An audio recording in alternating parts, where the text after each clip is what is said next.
don't exist. But they bring in views. Those idiots on the internet just soak that shit up. Do you know how many so-called haunted houses I've been in? Actually slept in. Me and my crew. I've been pulling this shit off for nearly 5 years. The biggest horror I've seen was a used condom being fought over by two rats. There's no ghosts, Constable. Just rumors. Superstitious nonsense presided over by small-minded villagers. Fact is, you can't stop me from going up there. And even if you stop me now, I'll just come back some night a week from now, maybe a month, hell, maybe a year. But I'll get in. Small-minded villagers. The constable said, throwing back his drink before standing and straightening his trousers. You're right, of course. Can't stop you from going up there. I'm only one man. I don't intend on getting anywhere near that godforsaken place. Neither will anyone else from the village. Take my advice, he said, eyeing all three of them. Give this one a miss. You value your lives, perhaps even your souls. Give this one a hard pass. So what? Nigel piped in. You'll arrest us when we come out? Constable turned and started heading out the door.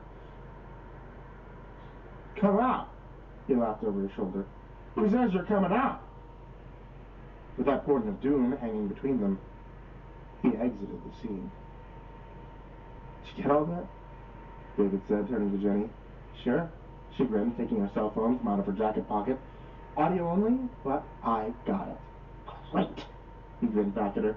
Nigel, start uploading.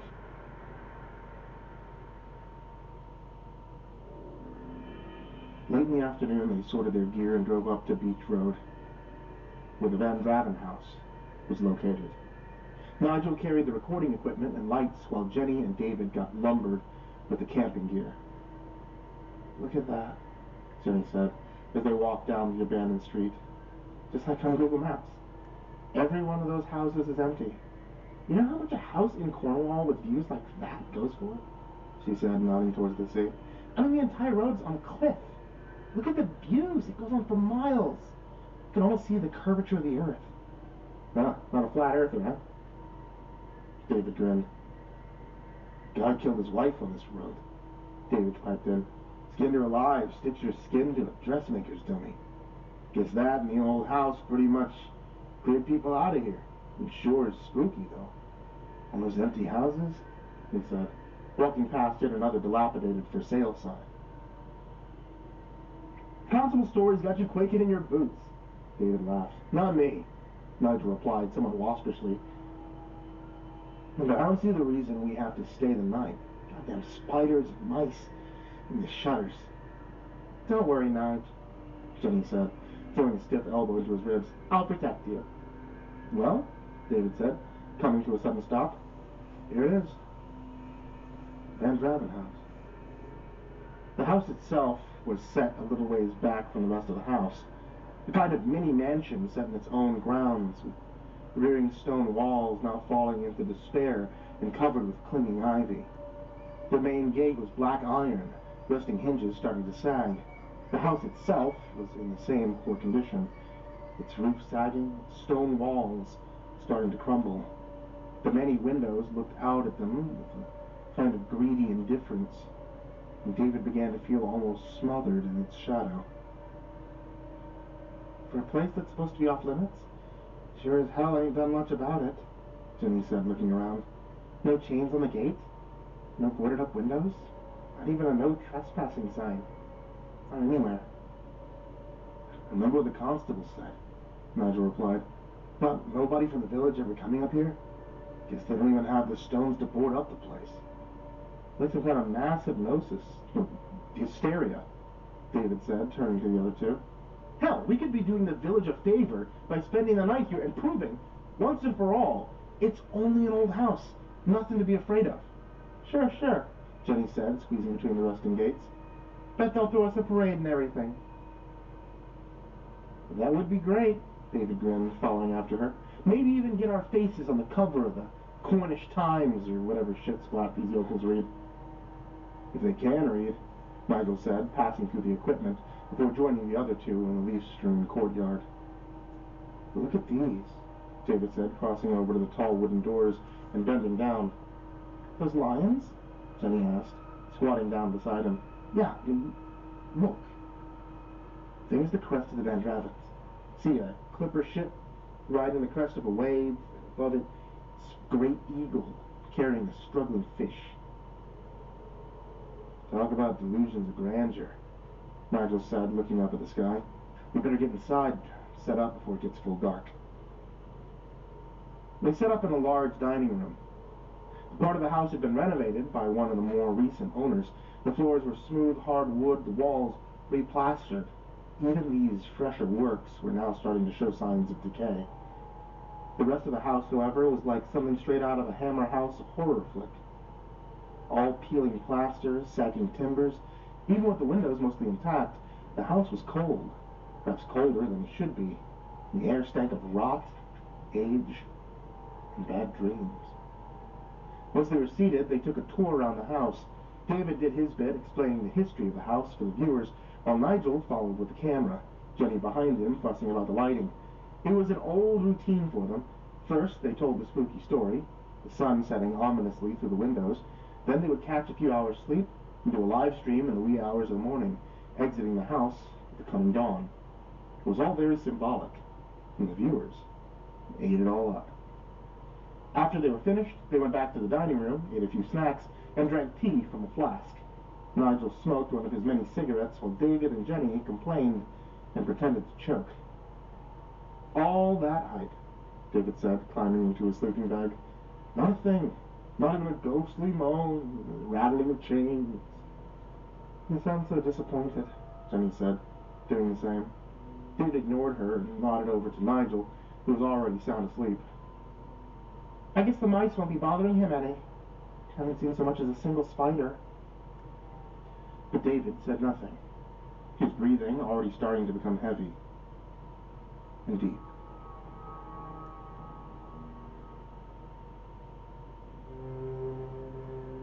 Nigel awoke to a sound. He wasn't sure what it was, but it was enough to wake him. The room was now almost pitch black, only lit by a full moon that sailed outside their window. Maybe it wasn't the noise. Maybe it was the ache coming from his full bladder. Tea always made him want to piss, but hey, he was an Englishman. What choice did he really have? With a sigh, he unzipped his sleeping bag, switched off his headlamp, and checked his watch. It was a little after 2 a.m. The others would be up in about an hour, so he moved slowly and quietly, not wanting to disturb them. He was in the hallway now, near the ornate staircase heading for the front door to relieve himself, when he heard a child's giggle from above him. He stopped in mid-stride, his blood freezing in his veins as he turned, his eyes bugging, his mouth hanging open. There was a little girl on the stairs. She was dressed in 80s attire. Shh, she whispered to him. Sissy says we have to be real quiet. Daddy did something bad to Mommy, and Sissy says we have to hide, just like hide and seek. Suddenly a knife exploded from her chest, blood flowing from her mouth, cascading down her chest, and she turned and grinned at him through bloody teeth. Guess he found us. He'll find you too. A disembodied hand shot out of the darkness, grabbed the fistful of her hair, and dragged her screaming back into the shadows. Nigel turned and ran, his bladder letting go, a scream locked behind his chest. He burst back through the dining room door, falling to his knees, trying hard to breathe. David and Jenny were beside him. He felt a sharp pain, and his vision swam back into focus. Sorry, Jenny said. I thought you were going to faint. What the hell happened? Jesus Christ. It's true. It's all fucking true. I saw her. Saw who? David asked. A girl. Nigel snapped. A little girl on the stairs. Fuck this, he said, gathering up his equipment. I'm getting the hell out of here. Wait a goddamn minute, David said, grabbing his arm. You're telling me you actually saw something in here? Didn't I just say so? Nigel said, shaking free. A girl on the staircase. Somebody stabbed her. Wait, okay, just wait. David sighed, grabbing up a flashlight and running out of the room. Don't! Nigel called after him. But he was already gone, Jenny hot on his heels. Hold on, David, she called as they entered the hallway. He was on the stairs flashing his torch all around, but there was nothing. Just years and years of dust and deathly silence. Think he was playing some kind of trick? David said, heading back down. You think a trick made him piss his pants? Jenny whispered back. Sleepwalking? Maybe a bad dream. David continued. Hey, Nige, listen, man, he said, entering the room. But there he stopped. Nigel wasn't there anymore. All his equipment was, even his headlamp still rolling around on the floor as if discarded in a hurry. The hell? Where did he go? He didn't come past us, Jenny said, licking her lips nervously. Perhaps he hightailed it through the back door. Without his camera? You know how much he loves that thing? I mean, okay, fine. I reckon that asshole, he's probably just playing one of his stupid tricks again. What? Jenny said. Without his flashlight. Something is going on, David. Maybe he's having a nervous breakdown or something. Hell, he could still be asleep. He barely said 2 words to us. I've heard of people holding entire conversations while sleepwalking. Some people even drive their car. Okay. So, now what? David said.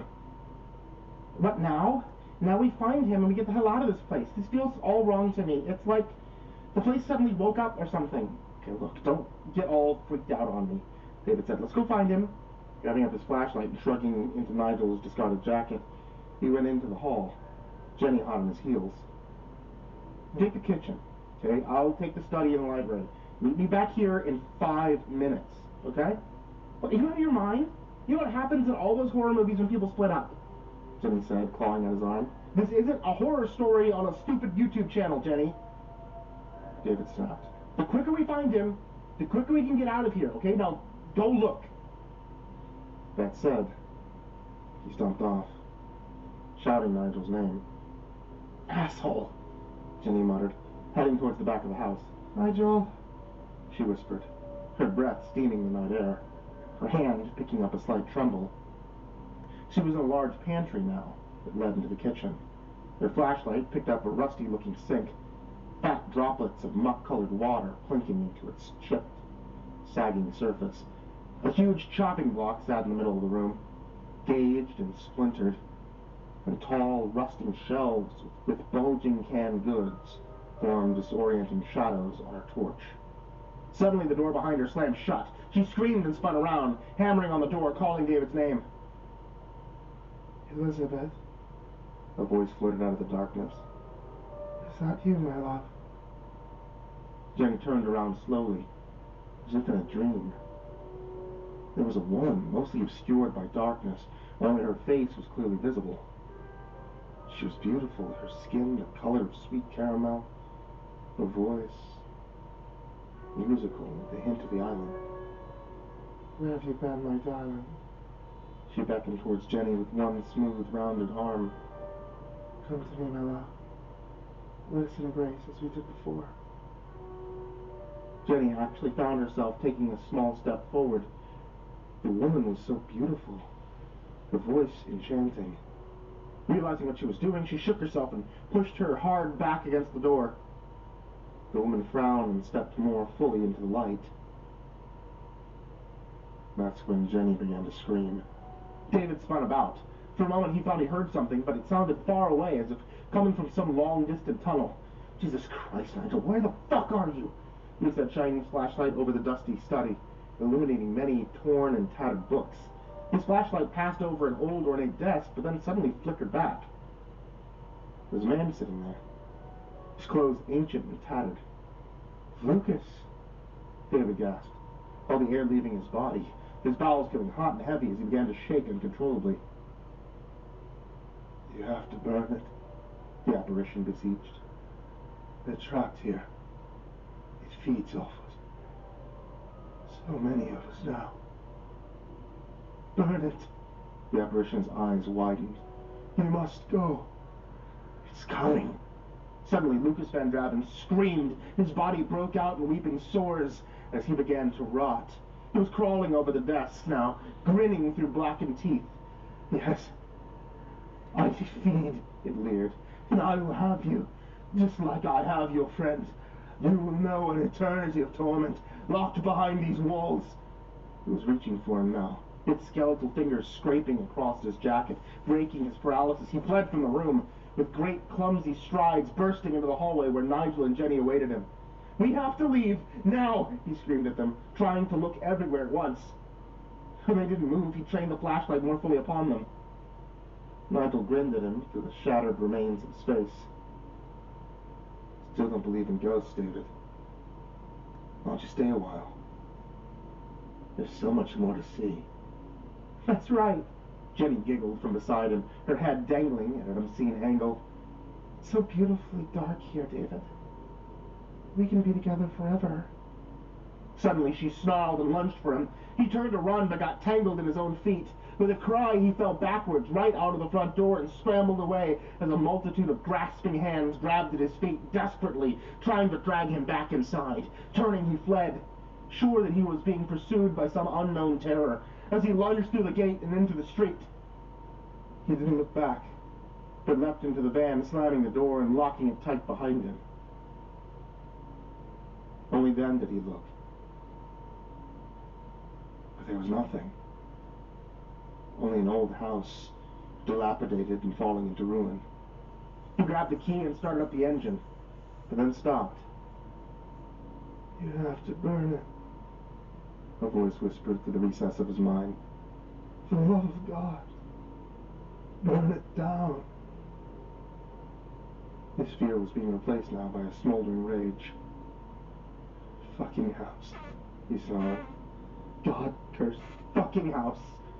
Trying hard not to think, he got out of the van. He went to the back. He grabbed up the spare jerry cans of gas. "Okay, motherfucker. Here we go," he growled. Pushing back through the gate, he approached the house, being careful not to get too close. He sloshed the gas through the still open doorway, leaving a trail backwards towards his feet.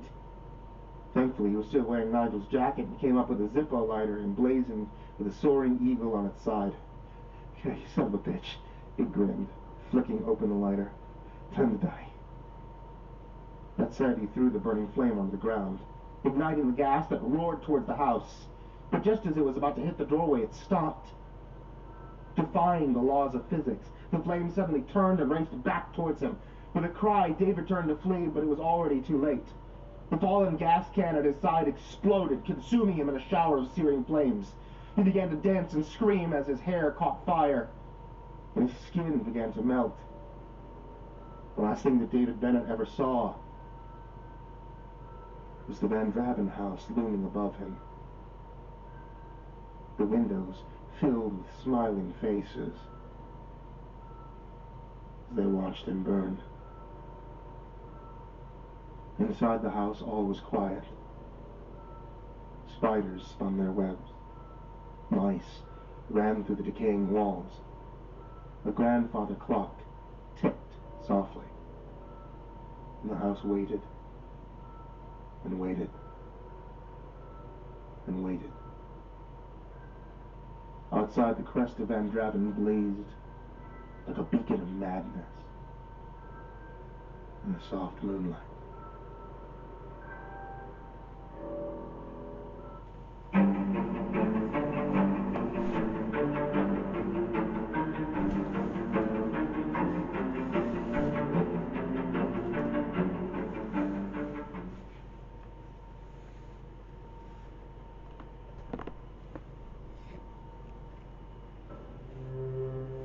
There it was again. Tiny raised fists that giggle, single newborn digit pointing at the wall behind me. The bare, empty wall. When the doctor told my girlfriend Kate that our baby was precocious, I had to look the word up in the dictionary, but there's no doubt about it. John was advanced for his age. He was imitating our hand gestures, speaking gibberish months before the nurses, the parenting books, or even the internet said that he should be able to. We took it as a good sign. As a young couple who'd never intended to be parents, we needed all the good signs we could get. John's every cry, movement, and catch sent us diving into a bottomless pit of questions. Ones that all boiled down to basically the same thing. Is our baby normal? Is he going to be okay? And compared to the struggle some new parents face, waving at the wall should have been nothing. A non-issue. And it would have been. It would have been if it weren't for the strange events that always happened just before or after John waved. Mishaps, Katie called them, but I preferred impossibilities.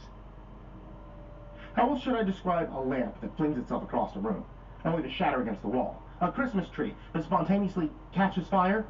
A shower head that suddenly bursts apart, nearly decapitating our 10-month-old baby? I was afraid that by the time I was able to prove that the bizarre events surrounding our son were more than just coincidences, it would be too late for John. The stranger things got, the harder it became to share what I was going through with Katie. I feared what she would think of my sanity if I told her the letters in my alphabet soup had arranged themselves into the words, dead child. Or if I explained how sometimes when I was driving out in the country with John and I fiddled with the radio, I'd hear a distant voice inside the static screaming, kill the baby, kill the baby, kill the baby, over and over. The first time it happened, I was so horrified that I didn't notice when John waved at something in the trees. If I'd been a millisecond slower stomping on the brake, a stag that was charging madly out of the trees would have killed us both. During the rare moments when in bed together that John's erratic sleep schedule allowed us, I'd lay awake listening to Katie's deep, peaceful snores and wondering if she too had experienced inexplicable things she was afraid to share with me. But one thing was clear. It couldn't last.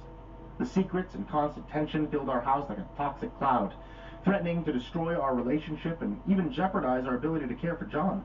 My girlfriend knew that I was trying, talking to psychiatrists, pediatricians, even priests.